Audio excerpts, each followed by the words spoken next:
Oil pulling அது எப்படி பண்ணுறது? காலையில் எழுந்ததும் எதுவும் சாப்பிடாமல் இதயம் வளத்தை வாயில ஊத்தி நல்லா கொப்பளிக்கணும், அப்புறம் அதை துப்பிடணும். இதுதான் ஆயில் புல்லிங்.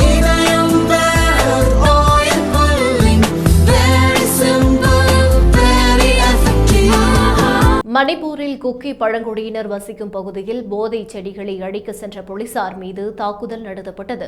மணிப்பூர் மலைப்பகுதிகளில் சுமார் 20,000 ஏக்கர் பரப்பளவில் ஓபியம் பாப்பி என்ற செடிகளில் இருந்து ஹெராயின் போதைப் பொருள் தயாரிக்கப்படுகிறது. மணிப்பூரில் சாகுபடி செய்யப்படும் ஓபியம் பாப்பி செடிகள் மியான்மர் வழியாக உலகம் முழுவதும் சட்டவிரோதமாக கடத்தப்படுகிறது.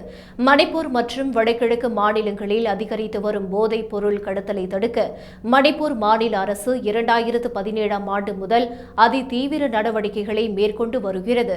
இதன் ஒரு பகுதியாக மணிப்பூர் போலீசார் மற்றும் சிஆர்பிஎஃப் படை வீரர்கள் இணைந்து குக்கி பழங்குடியினர் வசிக்கும் காங்போக்பி மலைப்பகுதியில் கடந்த 31ஆம் தேதி திடீர் சோதனை நடத்திய போது குக்கி சமுதாய தலைவர் ஹஜாங் கோங்சாய்க்கு சொந்தமான பல ஏக்கர் நிலத்தில் ஓபியம் பாப்பி செடிகள் பயிரிடப்பட்டிருப்பது தெரியவந்தது.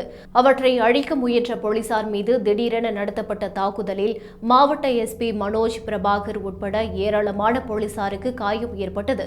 மேலும் போலீசாரின் வாகனங்கள் அடித்து நொறுக்கப்பட்டன.